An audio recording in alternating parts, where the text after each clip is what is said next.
Dashdela to all. And first of all, I would like to say welcome to all of you and thank all of you very much for being here and joining us for Dharma teachings and practicing together. So I'm so grateful and I'm very happy to have this opportunity to teach this teaching, a guide to the Bodhisattva's way of life to all of you. It is essential instruction, teaching for everyone who really want to develop a kind mind, bodhicitta, and who really want and desire to have a happy life and meaningful life. So I'm happy that we are able to do this together over Zoom again.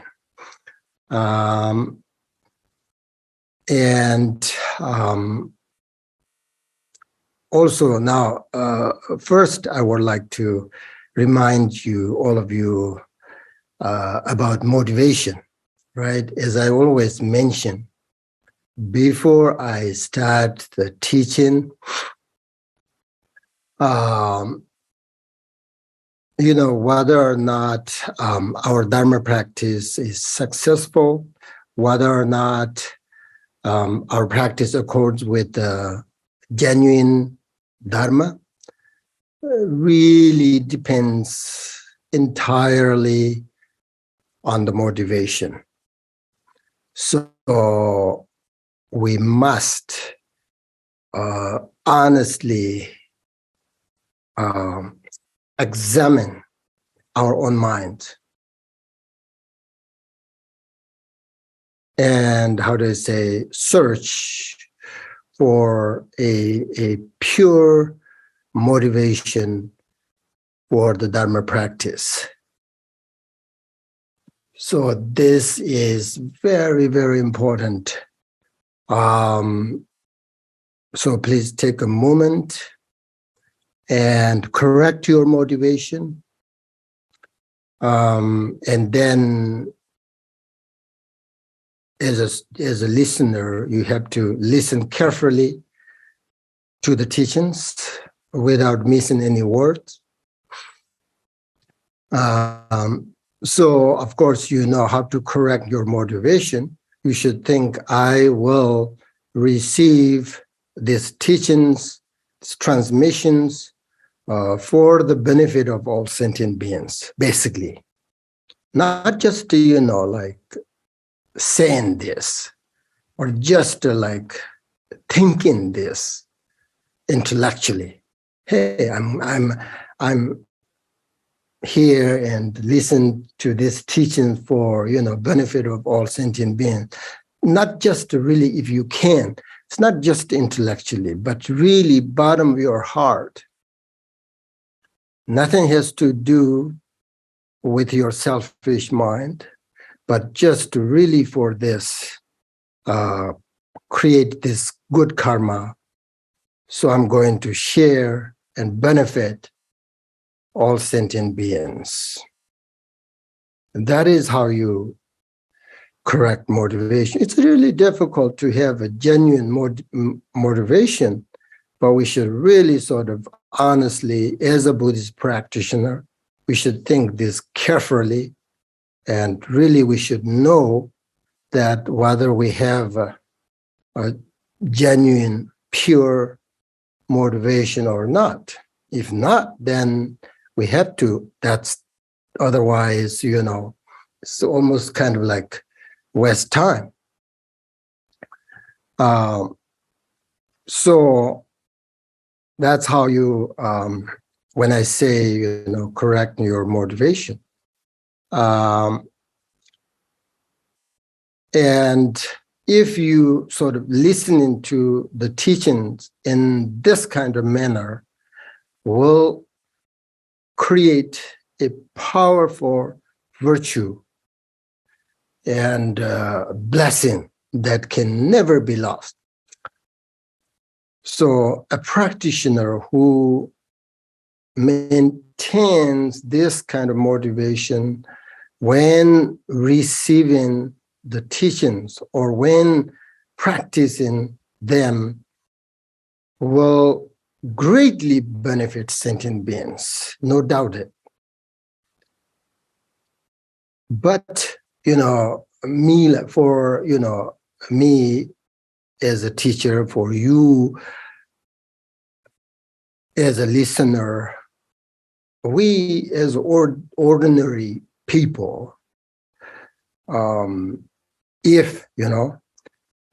then pure motivation is really difficult to have and easy to lose, right? Because we always think, always judge, always think about ourselves and judge others. Therefore, we have to sort of examine our minds and renew our motivation sort of frequently for genuine Dharma practice. As you know, because the essence of Dharma practice is basically a kind mind. So therefore, why are you here today?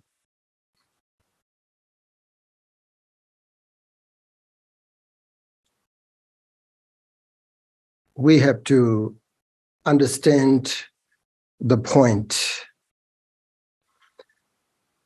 And if the motivation is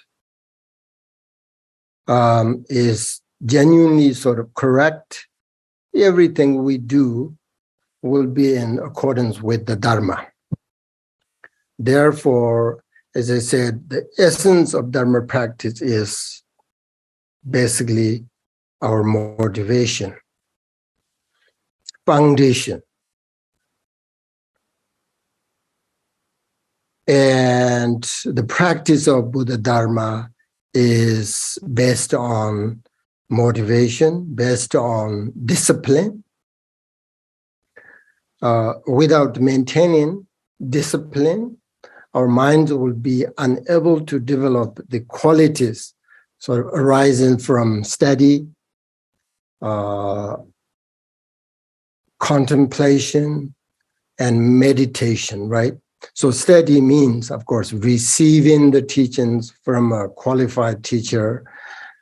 And then contemplation is thinking about these teachings, asking questions if you have sort of hesitation. And then once you understand correctly sort of the meaning, then you put it into your daily life. That is meditation. So these three, study, contemplation, meditation, is the way you practice Buddhism. So again, just examine your mind and have a pure motivation as much as you can. Not just for today, but I always say this, it's so important. Now the teaching topic here is, as I said, a guide to the Bodhisattva's way of life, which in Sanskrit is the Bodhisattva Charya Avatara, which is written by an Indian master, great master, Shantideva, in the 8th century at the Buddhist University of Nalanda in India.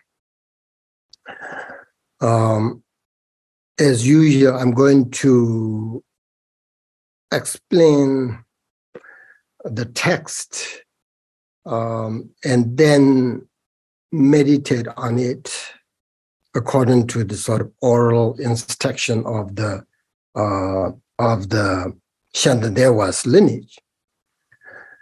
But before we start this teaching, The Way of Bodhisattva, I would like to go over Shantideva's sort of life story a little bit, so that you will understand who he is.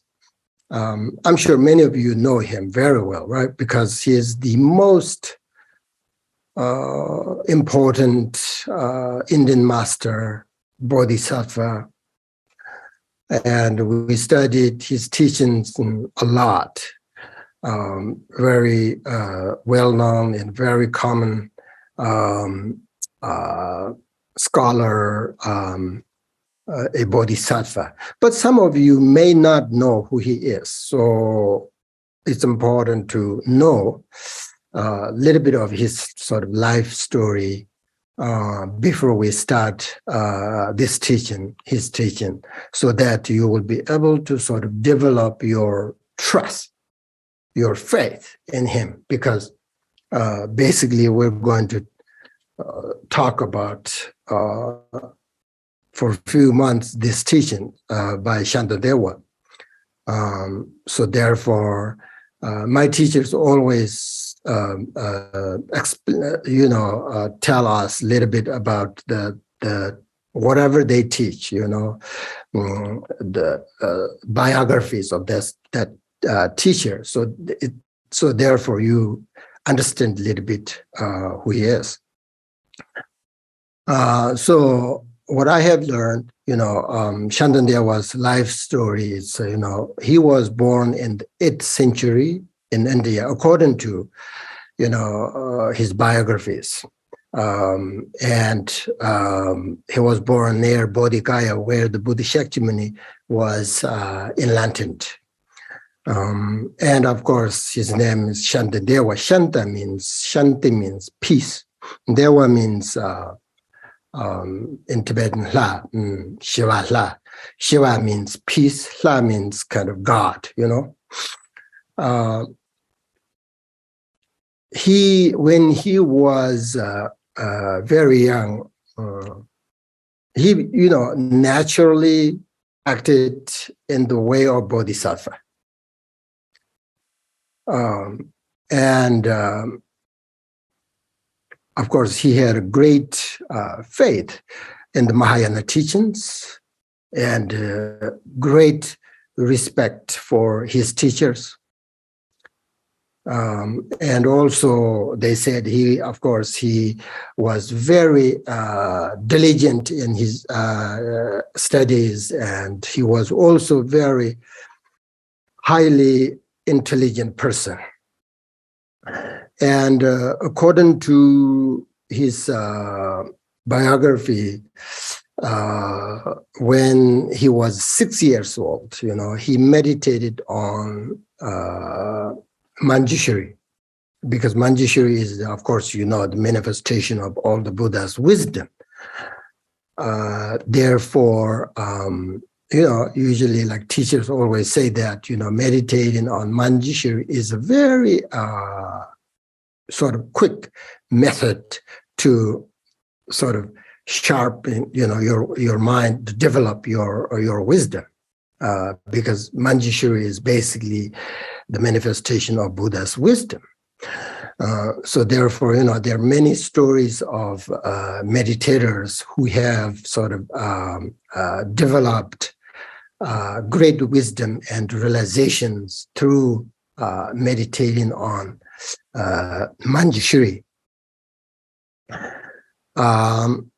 Anyway, the reason why Shantideva wanted practice on Manjushri was after Shantideva's father passed away, Shantideva had a dream of Manjushri. And Manjushri, sort of in the dream, Manjushri came and was sitting on Shantideva's father's seat, like his throne. I think Shantideva's father was maybe like king, I don't know. So Manjushri was sitting on his father's seat, and Manjushri said to Shantideva, hey, this is my seat, and I'm your guru, That means, of course, leading you to enlightenment. So we cannot both sit on the same cushion. So that means when Shantideva woke up, he sort of realized that, he could not accept his father's position, because his father's position, his father's seat, already the Manjushri took. So his Manjushri said, we cannot both sit on same cushion. So that means like Shantideva cannot accept his father's position. That means he need to do something else. So moved by the Buddhist teachings. And then, of course, he renounced his family and went to Nalanda University. I'm sure you have been, if you been to India, of course, I'm sure, but Nalanda University still exists, a little bit. It's very close to Bodhgaya. It's beautiful. It's amazing. So anyway, so he went to Nalanda University, and there he studied the sutras and tantras, and he practiced them in sort of tensely, and he also secretly wrote two very important texts during that time. Didn't tell anybody, but Shantideva kept all his teachings, and he studied and practiced, secret, and sort of he hid those texts in his room at Nalanda University. So you see, this tells us that, his life, like his inner sort of spiritual life, he gained, like boundless qualities of realization. And he had visions of Manjushri very often. People say he can talk to Manjushri. I don't know that, but he had a vision, he had a dreams. Manjushri, appeared in his dream very often. So that is, but he didn't tell anyone, and that is his inner sort of spiritual life. But the other monks around him, knew nothing of this. He kept secret everything. Instead, Shantideva's sort of external conduct was sort of behaving outwardly like a very lazy person. And he sort of appeared to do absolutely nothing. That means what other people saw was he spend his days eating, sleeping, and wander around and, walk around the Nalanda University. So he appeared to do nothing except, bhat, which is Sanskrit for eating, and then sasta, which means sleeping or lazy in Sanskrit, and then kusva, which is Sanskrit for wandering around or walking around. Usually people did not realize that, his inner spiritual life, his experiences, his knowledge, his practice, his qualities, his realization, nobody knows that. But outwardly, like he's this, eating, sleeping, wander around. So usually we say that bodhisattvas can appear as very ordinary, and this was the case with Shantideva, because when he first moved to Nalanda University, the other monks saw him only as a lazy person, means doing nothing. Therefore, they give him this nickname they called Buskuwa, which means, as I said, the one who just eats and sleeps and wanders around and doing nothing. when I received these teachings first at Tibet, at the monastery, Buskowa, we say sometimes that at the monastery, monks, they don't do much. Then we say, you are Buskowa, we say each other. I kind of remember this. So the Nalanda University, the monks gave him this nickname, Buskowa, means you just eat, sleep, and then just walk around. That's all. You're doing nothing. So the monks didn't recognize his inner practice and his inner realizations, his inner qualities, but they just judged him from outside, from what they saw with their eyes, which is really not good. So they didn't like him the way he behaved. So usually, of course, you know, the activities of the monks in monastery or at that time, like Nalanda University, they are, you know, studying, contemplating, debating, memorizing lots of texts, praying, you know, and doing all the jobs around the monastery, university, they were needed. But Shantideva appeared to do none of this. He doesn't do them at all. So they felt, the monks felt that he was not worthy to live in the community, in their sangha. And they thought he had no right to enjoy the food that sponsors or donors offer to the sangha. Therefore, he must to go. But the monks can't say you have to go. But their plan was to force him to give a public sort of recital, the sutra, you know, scriptures and teachings, so that they thought, you know, he would be embarrassed and run away, so that we don't have to tell him, you're not worthy, you're not right to enjoy this food and this, so you have to go. So they don't have to say that. So again and again, they sort of continuously requested that he need to recite the sutras and that he give a teaching. But Shantideva refused, you know, saying that he didn't know anything. He said, I don't know these things. I don't know how to recite. I don't know how to teach. So then the monks couldn't do. And then they asked the abbot to sort of order him to give a public teaching.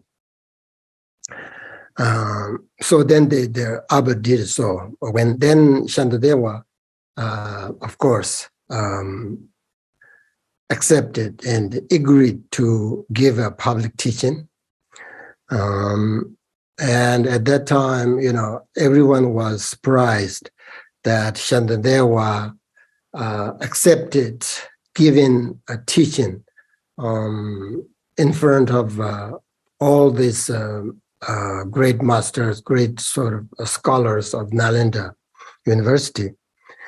And then Shantideva asked them, you know, would you like me to recite something well-known, meaning something that was previously taught by the Buddha, or would you prefer something you have never heard before?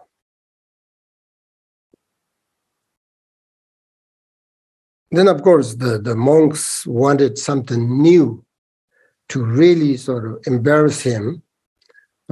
So all of them requested, say, you know, please recite something completely new. And then Shantideva, okay, I will do that. And Shantideva, basically, he had already and secretly sort of composed 2 other books about bodhicitta,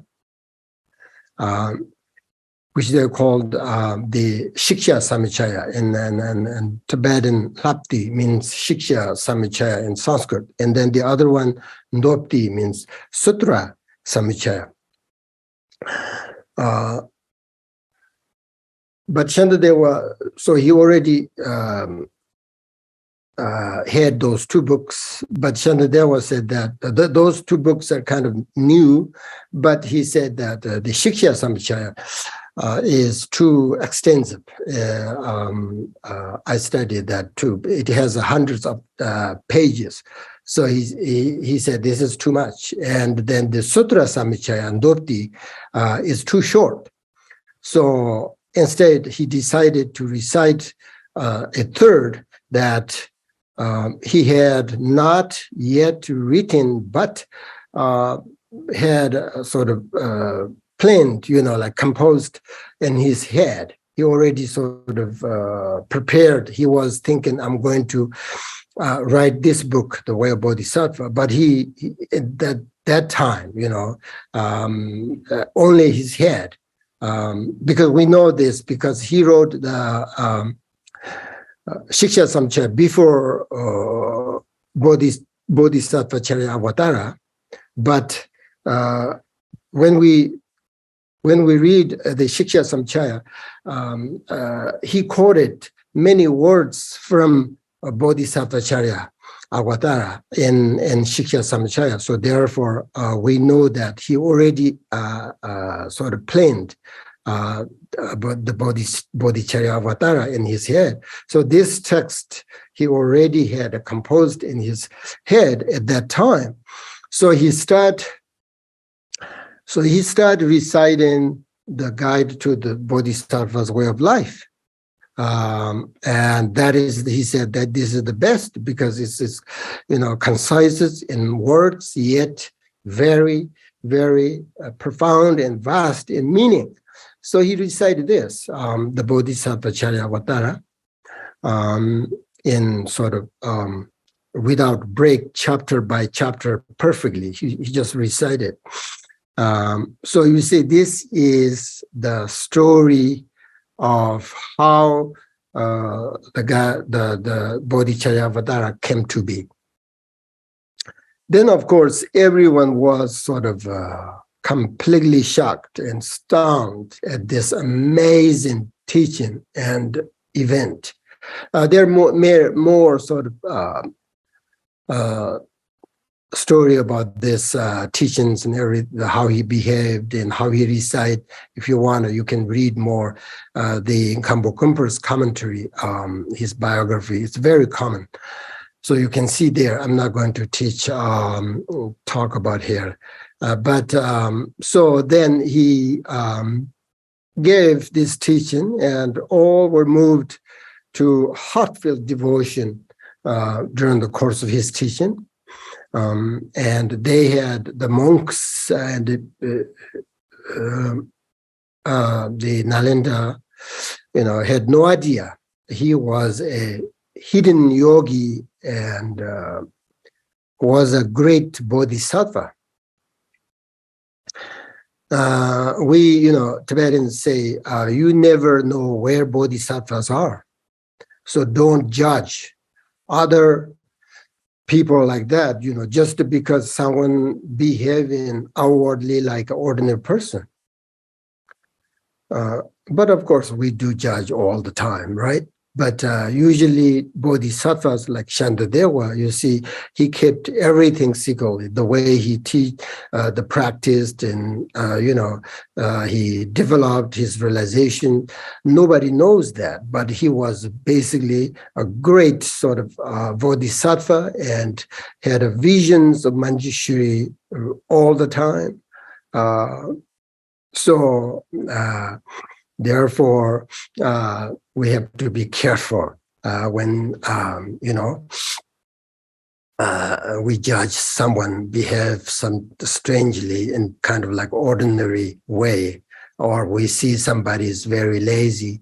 That doesn't mean an inner quality, like Shantideva.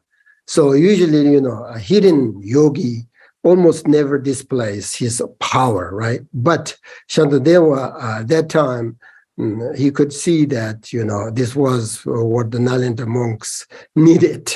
Otherwise, they didn't like him. That's about, after that, the Shantideva lived at Nalanda with, of course, great respect from the other monks, and because of the thousands of amazing scholars in the Nalanda University, the Shantideva was a role model for anybody seeking the spiritual path, especially Mahāyāna Buddhism, especially pāramitās and bodhicitta practice. He was the best one. So his life story tells us that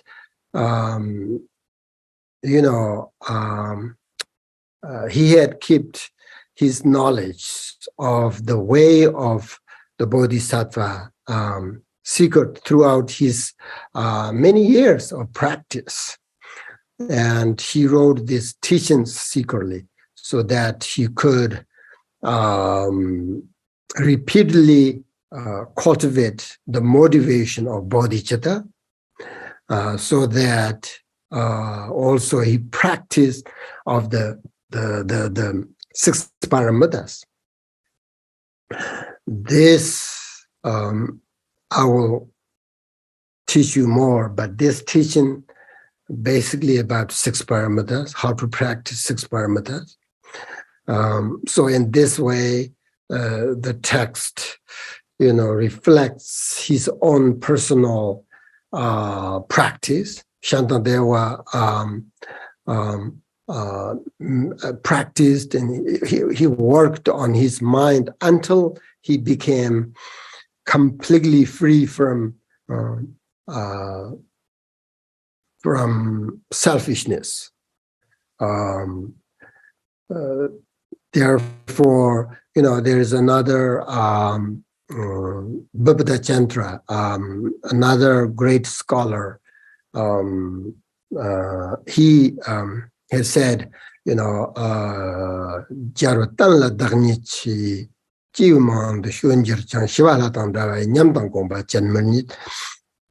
means in the history of Buddhism, many great scholars and masters have appeared and came, but Bodhisattva said, I have found no one whose experience and realizations like Shantideva. So therefore, Shantideva is a great inspiration and a great bodhisattva. So we should, if you have sort of devotion and faith in Shantideva's blessing, is amazing. This is Mandi Turk. I call this is a Mandi Turk, which means the reincarnation of this teaching is the reincarnation of Shantideva. I usually don't believe Turks, right? So the reincarnation, I usually really think this way of bodhisattva is this teaching. In Tibetan, we call Chonjuk. Chonjuk means a guide, a bodhisattva's way of life. This teaching is the reincarnation of Shantideva. So you can meet you can meet Shantideva, you can receive teaching from him. So we are so fortunate, and opportunity. We have this great opportunity to,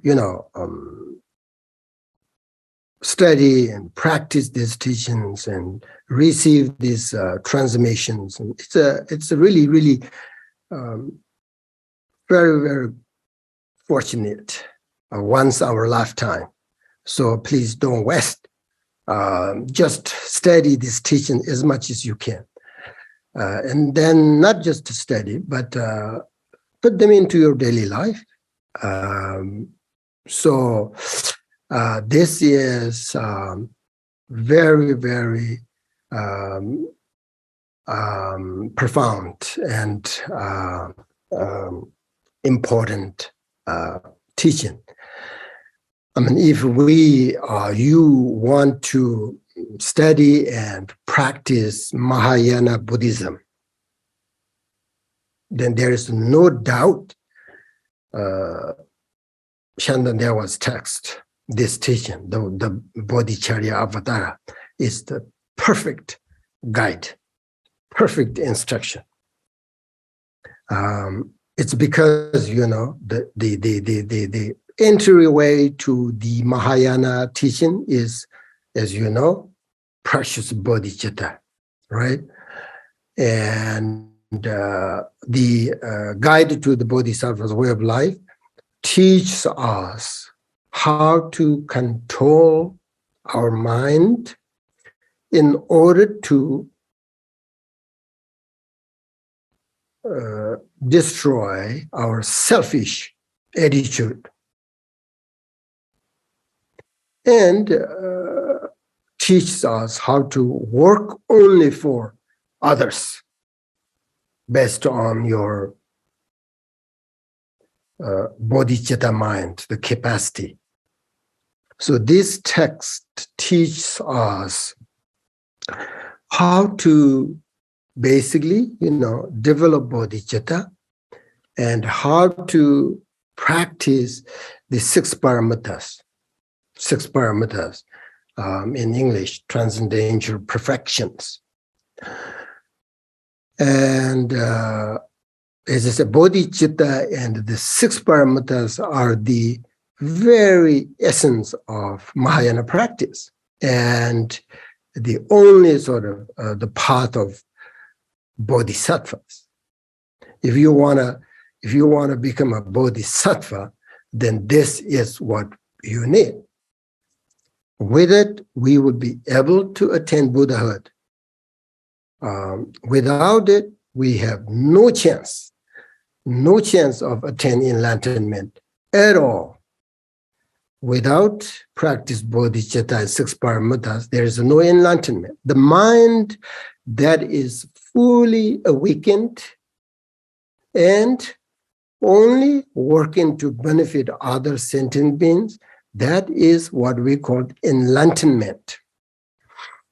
But if we are very selfish and don't have a kind mind, there's no way we can see working to benefit other sentient beings. We cannot do that without bodhicitta. So therefore, without this practice, there is no enlightenment. With this, we'll be able to attain enlightenment, maybe in this very lifetime. It depends on how much we generate bodhicitta every single day. So basically, this teaching, the Bodhisattva's way of life, is about how to engage in the conduct of a bodhisattva. So again,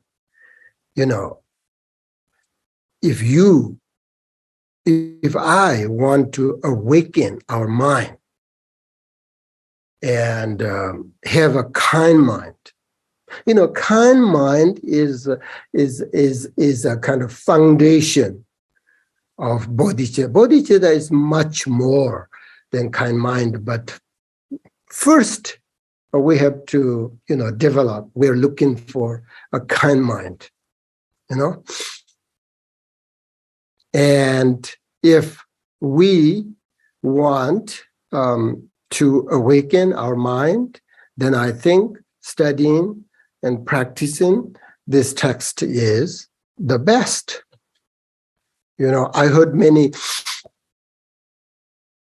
teachers who have sort of a lot of good experience how to teach Mahāyāna Buddhism to Westerner people like you. They said that, the Bodhicharya Avatara is the perfect introduction for Westerner students because, students who have studied and practiced the Bodhicharya Avatara will have a very good, very solid and very sort of stable Mahāyāna foundation for their Vajrayana practice. So therefore, this teaching is a perfect sort of preliminary practice for Vajrayana. Basically, without this teaching, this practice, you cannot practice Vajrayana because you have no foundation. So as you know, the practice of bodhicitta guarantees that practitioners are following the genuine and correct Mahāyāna path. So, I want to let you know that how important to receive this teaching and fortunate we are. So this text contains all the necessary key points a practitioner needs to understand or to know. Therefore, the main subject of this text is the motivation of bodhicitta and the practice of the 6 pāramitās, transcendental perfection. And also, according to Khenpo Sherab's commentary about the 6 pāramitās, the first 5 pāramitās, such as the practice of generosity, practice of discipline, practice of patience, diligence, and meditation. These pāramitās, the 5 pāramitās, are considered practice of skillful means. And then the wisdom chapter, the 6th pāramitā, is the recognition of the Buddha nature on the view of profound emptiness, right? The wisdom chapter explains about emptiness, how to realize the emptiness and how to practice emptiness. And this chapter considered to be the practice of knowledge. So in Tibetan, tap shi, tap dan hirp, tap shi. Without these two, we cannot develop any sort of qualities of mind. So tap means skillful means. So you can develop that through the 5 chapters, the 5 pāramitās, and then the shirp is the knowledge, the wisdom. That is like, the 6th pāramitās, wisdom chapter. So in Buddhism, these 2 methods, skillful means and knowledge are essential. And furthermore, practice the first 5 pāramitās, it's generosity, discipline, patience, diligence, and meditation, gathers the accumulation of merit. And while practicing the pāramitā of wisdom, gathers the accumulation of wisdom. So in Khenpo Sherab's commentary says that, if you have this great wisdom, and if you maintain the recognition of the Buddha nature, the non-conceptual wisdom, while simultaneously practicing the other 5 pāramitās, then this is called practicing the unit merit of wisdom. So there you go. You have the skillful means. You can develop the skillful means through the 5 pāramitās.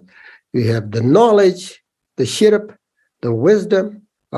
It's about how to realize emptiness, the sixth pāramitās, so that you have this merit to, you can develop this merit so that you can you be able to attain the liberation. So the Bodhicharya Avatara teaches in great detail about this merit and wisdom and how to practice exactly like the bodhisattvas of past, present, and future.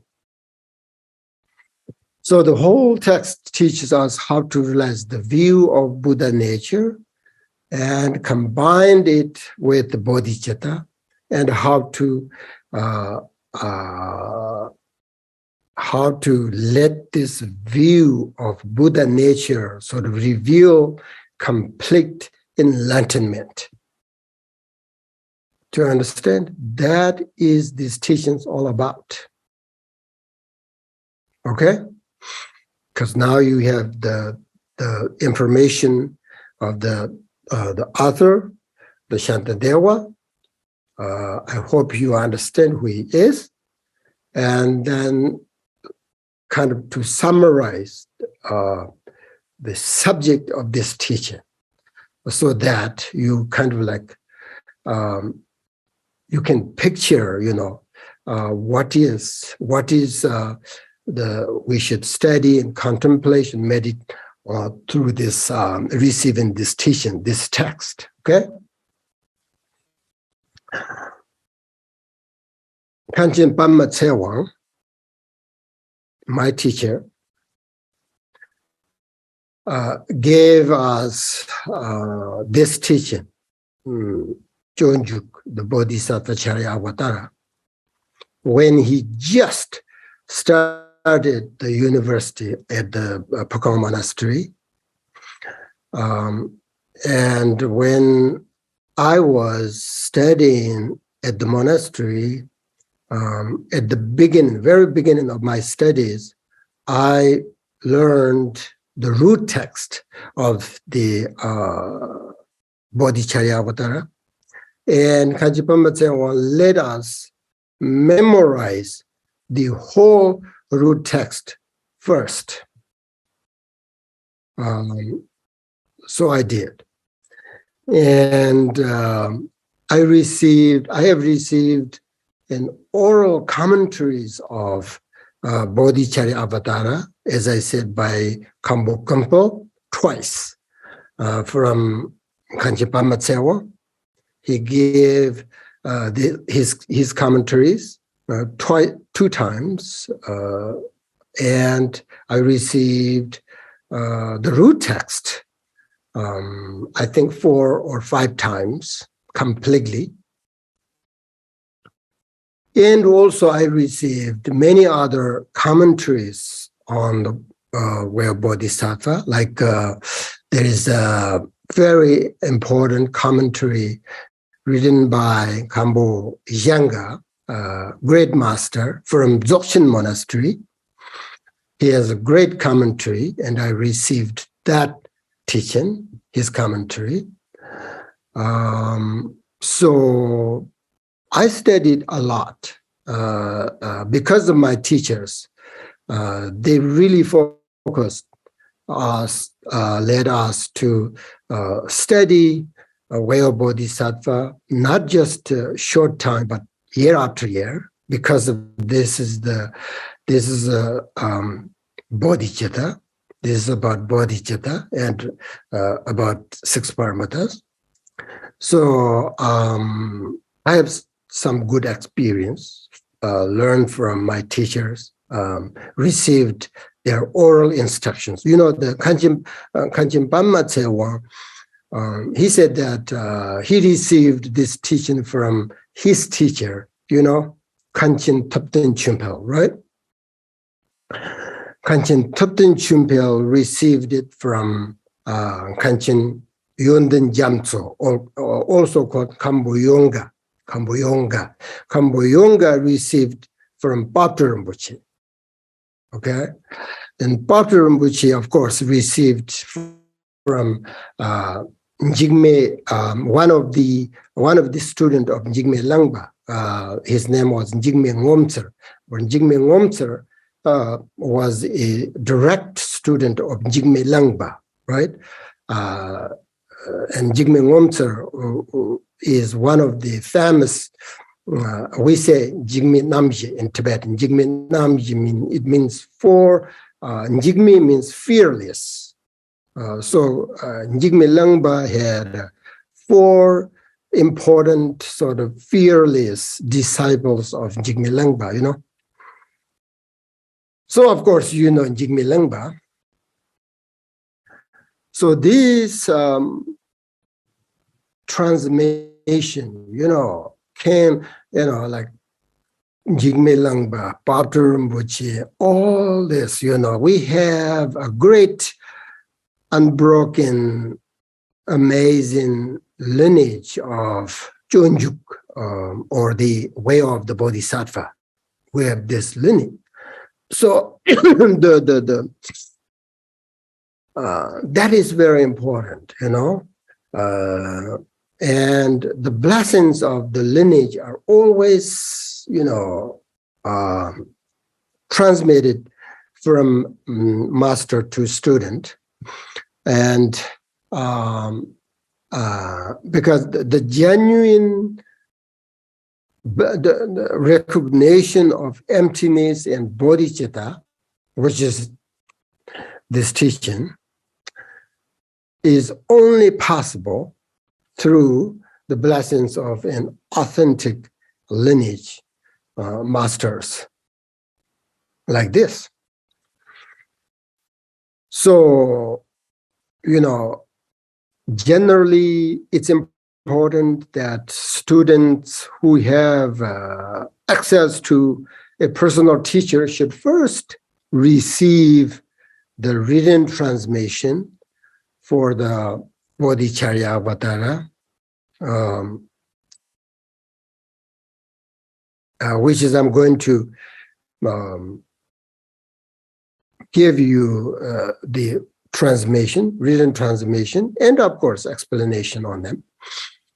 Maybe some of you don't know what is a written transmission, what a written transmission is, and why you need to receive it. Written transmission is important in Buddhism, you know. Otherwise, you know, there is no lineage, you know. So it means, written transmission means the Buddhist teachings were transmitted orally from teacher to student, right? And before a student can study a secret text, the student must first hear it orally from a teacher.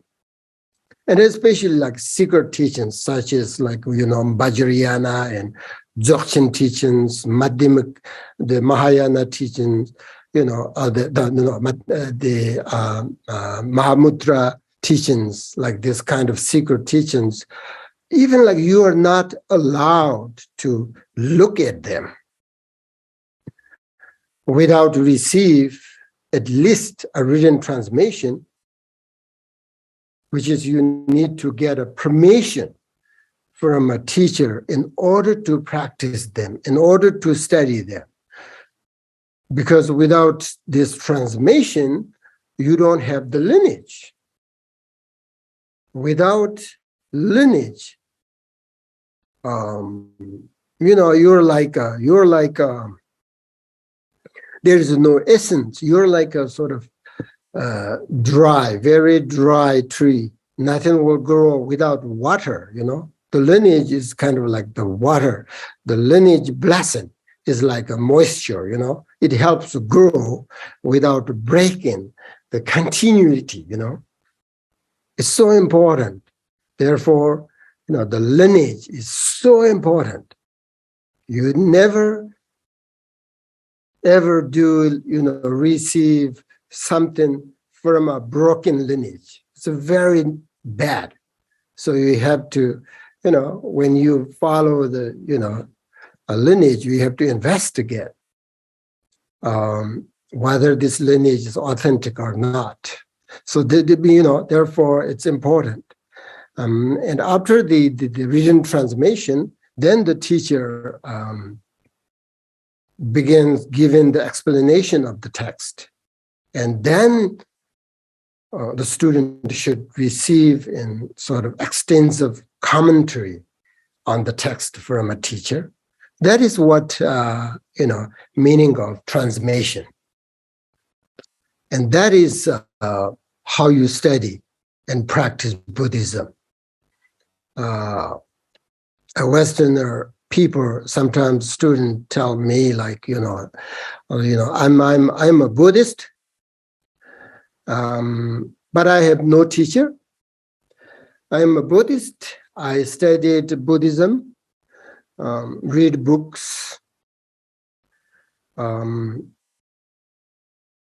They consider themselves, as a Buddhist without taking refuge vows, without receiving transmissions like this. So people misunderstood a lot. So you if you want to become a Buddhist, like authentic Buddhist practitioner, you have to take all these steps and receive the oral transmissions and follow authentic lineage. So important. Anyway, I'm going to stop there. Today, we're not going to start the text, the real text. Maybe next time. I'm not sure. I'm going to teach, the root text, the way of Bodhisattva, not commentaries, as much as I can. I'm not sure how much we can go through. Maybe one chapter for this year, maybe 2 chapters, maybe 3 chapters. I don't know. It depends on. Sometimes I want to sort of explain and talk a lot. Sometimes I just don't want to just give you the written transmission. I don't know. It depends on the way I teach. So, but today I just give you the history of the Shantideva and the benefit of practice this teaching. But now we're going to meditate. My plan was actually less teaching and more meditate, because usually like I talk too much and then we didn't have lots of time and then we have just 5 minutes meditation. So this year I would like you to meditate more because we're going to meditate Bodhicitta. Only Bodhicitta. I mean, the more I practice Buddhism, I understand how important develop and generate Bodhicitta and a kind mind. So if you get bored, that's your problem. I'm not going to give you like, something very, special and inspires you and very, interesting, teaching. We're going to continue talk about Bodhicitta, meditate on Bodhicitta. If you like, please welcome. If you don't like to practice Bodhicitta and receive teachings about Bodhicitta, you are wrong place. So now we let's meditate. Whenever we start a formal meditation session, we take refuge, right? We take refuge. We generate bodhicitta, like this morning we did. Why we do that? The reason we do that is the essence of refuge. The refuge, is faith and devotion, right? Nothing else. Refuge is about faith and develop your trust, your faith and devotion, because with faith comes devotion, right? When we have a faith, the devotion we need in order to sort of take our practice seriously, or, in order to commit, and practice seriously, we need devotion. But faith first, then devotion comes. That is the essence of refuge. If you have that, it helps your practice. Then the essence of generate bodhicitta is, of course, impartial love and compassion for sentient beings. So these two practices are very important for our spiritual development. Take refuge and generate bodhicitta. And if they are lacking, our meditation becomes like, they said, the plantain tree, or the Indian people say kela tree, made up of layers of leaf. There is nothing essence. There's no essence this tree has, and then dies after fruiting once, Maybe sometimes you call it banana tree. I don't know. So if you have no taken refuge, no generate bodhicitta, you are like kela tree. This is just bunch of layers. You are like onion, bunch of layers of the leaf, So we need to take refuge and generate bodhicitta whenever we meditate. No matter 5 minutes, 1 minute, even 1 second, you cannot miss this true essence of practice.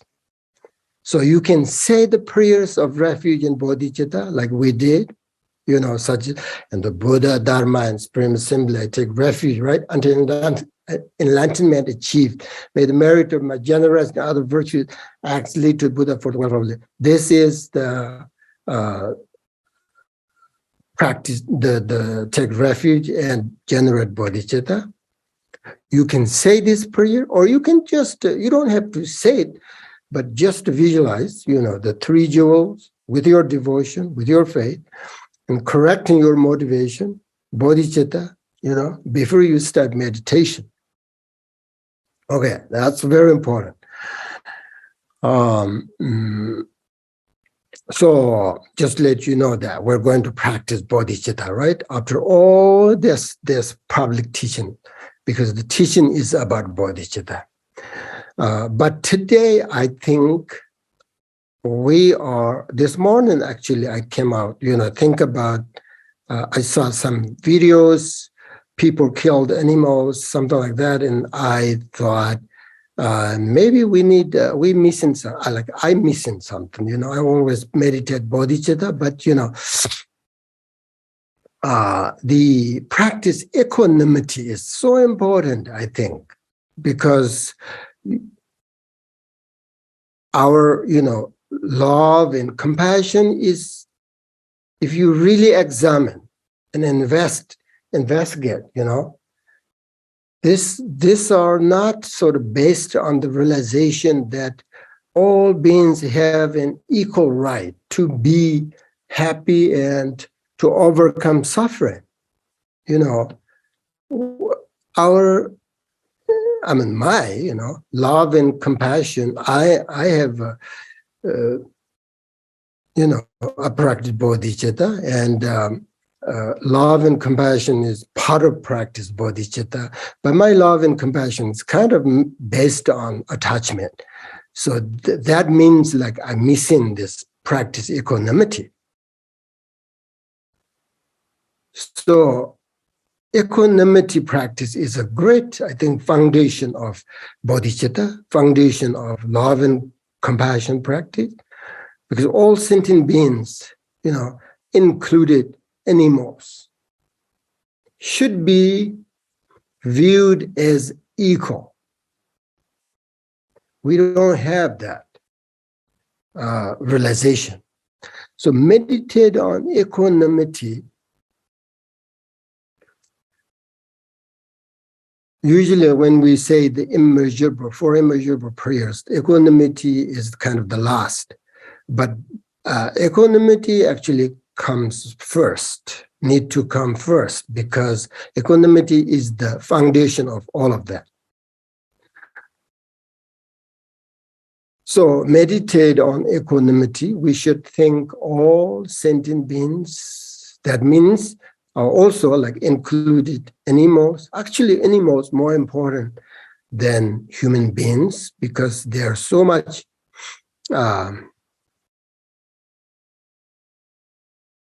people harm them and suffering. They just don't value them. They don't have this equal experience and realization. So according to Buddhism, they all have been our parents, right? And a lot of them suffering now, today, right now. So think about that, how we feel about each of them. And we should think about making our feelings toward, them equal. Meaning, think like us, Think also about all of these beings just like us. So when you meditate, taking your own life as an example for these beings, and when you're thinking of the sort of this equalness, sameness, of these beings to your own body, to your own life, to your own mind. In this way, you will experience all are equal, because really everybody wants happiness. Nobody doesn't care, like suffering. Everybody wants happiness. So practice with this thought, okay? Equanimity in your meditation until your mind changed.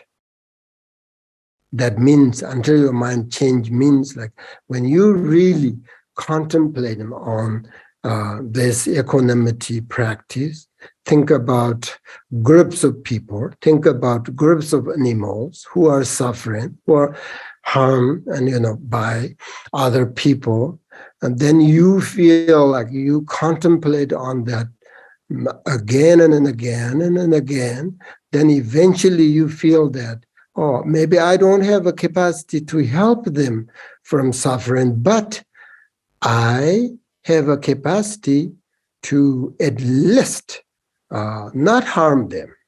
That's what I mean by meditating equanimity until your mind changed. You don't have to help others, basically, but you can't harm others. You can do that. If you don't care, harm others, then there's no room for develop this equanimity and bodhicitta practice. And once your mind changed, then make a commitment, okay?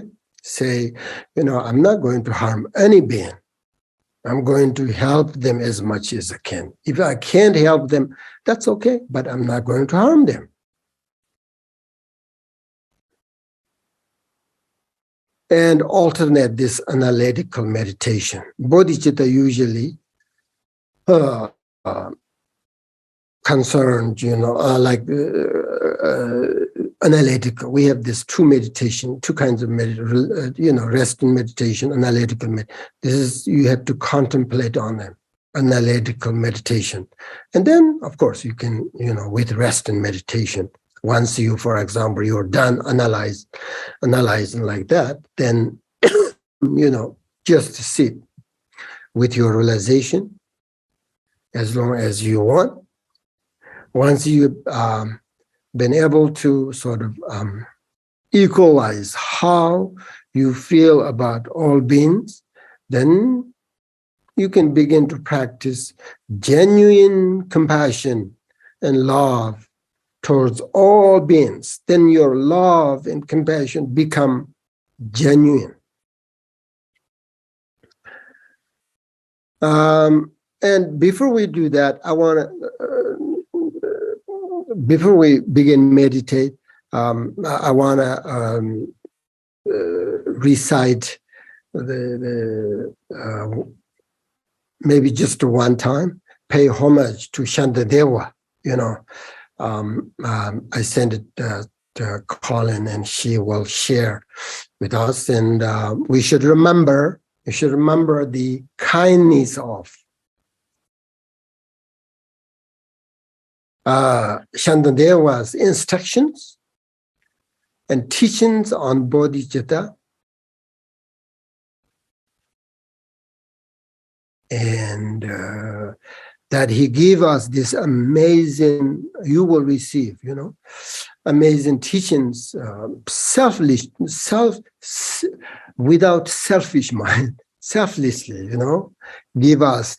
And he, as I said, looks like we never know, but Shantideva had a very difficult time at the Nalanda University, but still he kept, his realization and practice, and wrote these books for us. It's amazing.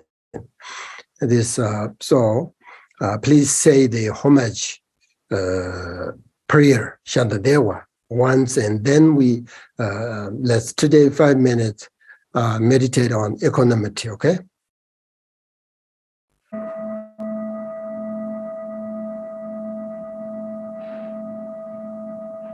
Throughout all your lives, you took the protector Manjushri as the Lord of your Buddha family, and for the sake of all, illuminated the excellent path of the Bodhisattva's way of life.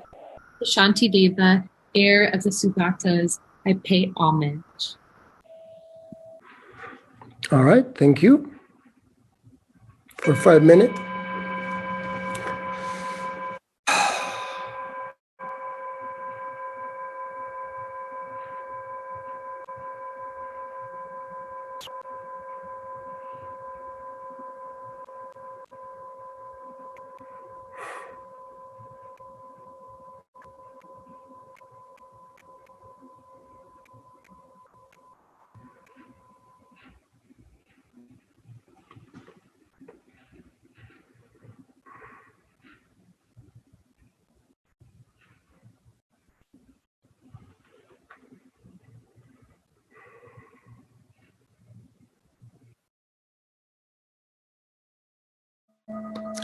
Okay, that's not enough, but please continue to meditate on equanimity. Human beings are very kind and wonderful, but some are very terrible, negative, evil, very dangerous, scary. I saw this morning a video. There's tons of crocodiles and people throw chickens. You can imagine if that's you.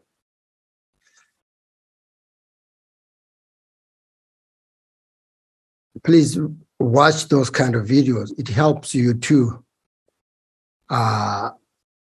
make your commitment stronger, makes you become a vegetarian. If you can, during these teachings, the the way of Bodhisattva. At least if you can become a vegetarian, I would be very appreciative. And also, I just want to let you know that Bodhicitta Sangha, we have a group here in Minneapolis, and a student has been studying this teaching, A Guide to the Bodhisattva's Way of Life.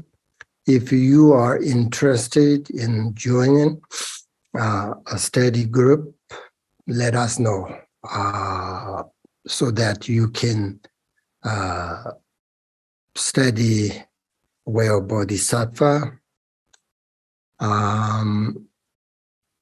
Not just you receive these teachings for a short period of time, then you never think about them, never contemplate on them, then it just really wastes time. Then nothing you can grow.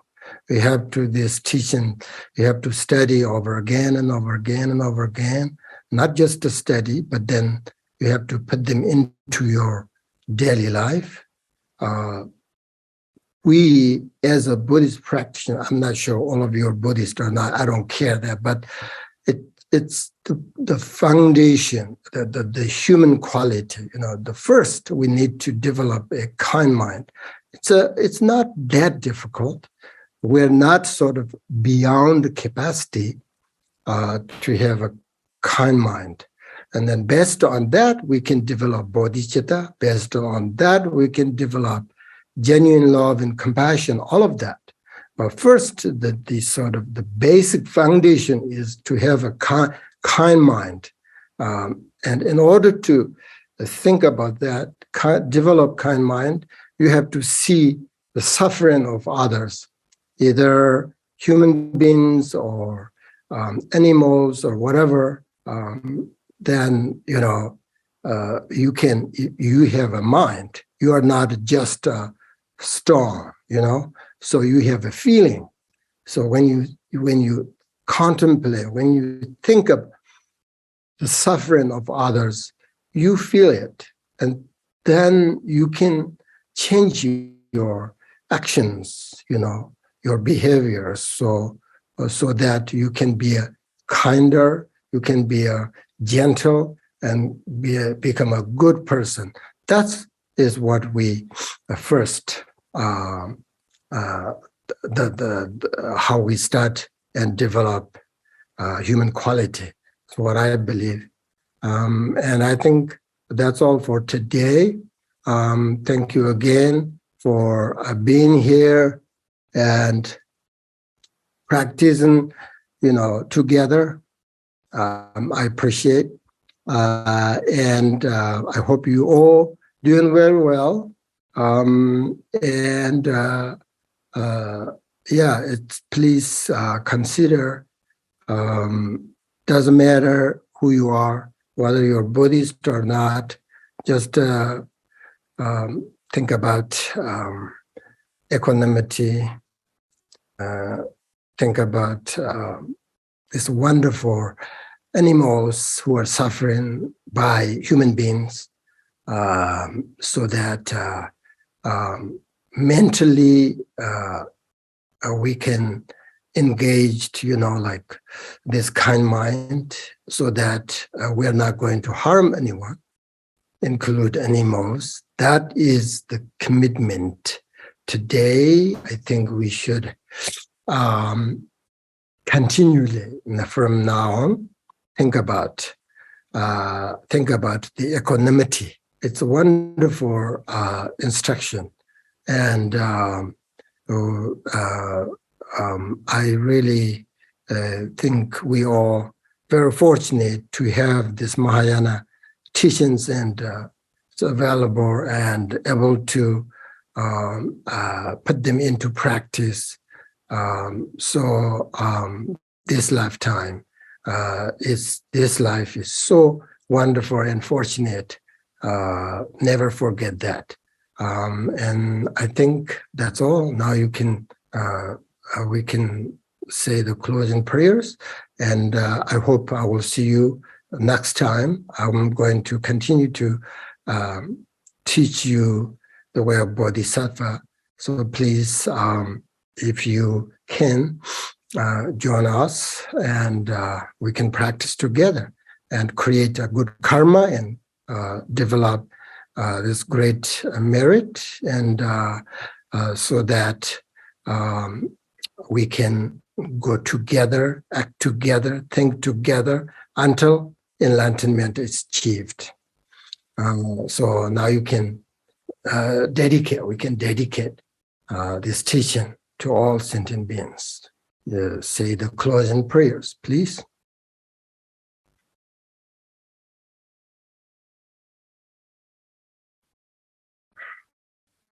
May I attain in each and every life sublime virtues of existence. May I pursue the flawless mindset of altruism, working for the welfare of others on a vast scale. Through this very merit of mine, may every single sentient being eliminate all forms of negativity and practice virtue forevermore. May supreme precious Bodhicitta take birth where it has not arisen. Where it has arisen, may it never wane, but continue to grow forevermore. For as long as space exists, for as long as beings endure, until then may I too remain to dispel the suffering of all beings. May I in all my lives, no matter where I am born, obtain the 7 qualities of the upper realms of existence. May I meet the Dharma immediately after taking birth and have the freedom to practice perfectly. May I please the sublime gurus and day and night dedicate myself to the Dharma. By realizing the Dharma and practicing its innermost essence, may I cross the ocean of conditioned existence in this very life. May I teach the sublime Dharma perfectly and never become weary and tired of benefiting others in samsara. By my own impartial and all-encompassing activities to benefit others, may all attain enlightenment together. Free, in the divine mandala, where all that appears and exists is utterly pure, you, the sovereign of all the Buddha families and teacher of the Tantras, mature and liberate the 3 gates into their Vajra nature. Vajra King, may you ever remain. Within the Vajra body, you reveal the mandala of the great bliss of the indestructible 3 secrets. Most supreme of all, Lord of the Vajra transmission, Vajra Master, may you remain for 100 eons. Through the effortless path, you directly reveal unchanging self-awareness, the basic space of great bliss. Caring for the profound key instructions of perfection, glorious Guru, may you remain until the end of existence. Precious successor to the Gurus of the 3 lineages, may you remain throughout the 3 times in Vajra form, forever hoisting the great banner of the Dharma of the 3 lineages throughout the 3 realms. All right, thank you. Oh, I forgot one thing. Somebody requested me give a written translation of Samantabhada's prayer. I told them, if I have time, I will, but maybe just 1 minute. If you have to go, you can go now. If you have time, then I will give you this written translation of Samantabhada's prayer, okay? Zokpa Chimbukunda Zambo Gomba Zantar Tambi Jitli Molam Toboji, Honoran Gordi Tamji Gajilami, Divinir Damari Chumbre, the Kunduzam, Molam Chitanji, Porno, the Gombers of the Sanji, Konjik and Dima, Ramjon, Coordinating Mamedu Tanierina Sanji, the Marks in your Corbin, the Kamas and the Jummy Yeder, Yukundazamanga, just Simepa, the Tanjila, Yurikina, Dokrichuma, Tamim Dima, the Hirana Chuma, Ran Sola Nipa, Sumiji and Hana, doing all that Chava, Mitomi Hibaran. The visit of the American Magabang, Hinga, Members, Thomas Sanjering, Italy, General Vistan, Hinga, Tamarujama, the hearing Tremani, Thomas Anninga, and Bengai, Molintaba, Kango, Night regiment, he went to the same Jikola on the north of the night to Jim Holland, to come over the same to Nini to Bridget Thomas and Utro and Vilagama, he recharged and Metome, Tegamar tree, tell her General and Teledan. Whichever mission Tibalin Crawl, St. Jubaji, Motunga, legend, Tegasan introduced to Mary and make something I am Molam Chicken to the ground, Kunjeri Paranko, Haji Mara, Hibata Mayo, I come to Togomori, but I can Tamarin is in the country, something I am Molam Chico, and get him to be my bad in the Sinner could only don't know the other Yemen, you watch them over the chicken tribal on the lesson, and the Yemen to remember the country of Kenny Tilcom hearing something I am Molem, those again the same of it. Those again not only keep on the Lubay, and the control you over your carrier, no one and Jiraki, don't want to Tibet and Nigeria, but they cannot remember the Neru or something I am Molem Dorks and the Kedan of what you would on Mashar also require in the survey. Rasim Cambridge, while again, as a belong to the opposite to be in top of the one leading to a member important young lot, as something I am Molam, Consim GBS, the Gibaran, the Lord Baran, and Yamba Jitova, even the Dr. Yamas Sungal in Thompson Dansam Gibalis, which is Lemon. Doing in the sort of something I am Molam General, the Giban and the Mega, the Hibaran, and Trinity, Tamitan, and Top Muda Giban, Jalan, when David Jamago, something I am Molam Jitum, human Balatama, you told me. Comes some Simpson time to go something other than the Malay, remembering to Malam Trivana, the Sanjitoma Road. Simpson Tamjamali, but using on the dark, yeah, our Indian America and the Holland of Jinta to Simit and Jigavas and once and yet as I Sambavada, saying you on Yama Tondelo Morani, Kundu, which couldn't comes some Simpson Tamjilat, Namjati, Molam Jidurum Jiton, Yatarasan, Tober, Kizon, to watch Mukundu, Santa, and Bijil Molam, Topojitapi, Simpson Tamji, Summer. All right. Thank you very much.